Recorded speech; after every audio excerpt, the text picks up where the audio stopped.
নমস্কার, আজকে আমি আরেকটা ছোট্ট কাজ নিয়ে আসছি যে শাড়ি দিয়ে কিভাবে নাইটি বানানো যায়। এই যে শাড়ি আমি বসিয়ে নাইটি রেখে মাপ নিয়ে নিলাম হাতের আর গলার। এখন আমি গলাটা কেটে দিলাম।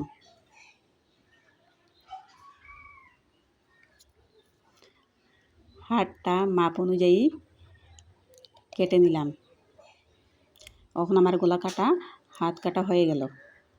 এখন আমি গলার কুচিটা বসিয়ে দিচ্ছি। হয়ে গেল আমার গলার কুচিটা। এখন আমি আলাদা একটা পট্টি কাটে রেখেছি, ওটা আমি গলার মধ্যে সেলাই করে নিলাম। এখন ওটা আমি ফোল্ড করে সামনের দিকটা আবার সেলাই করে দিয়েছি। সেলাই করে হয়ে গেল আমার গলা হয়ে গেল।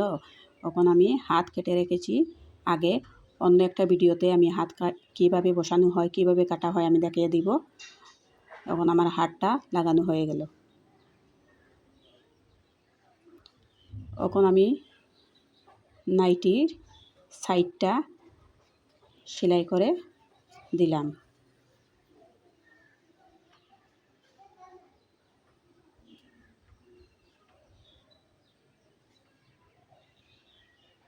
হয়ে গেল আমার নাইটি। নমস্কার।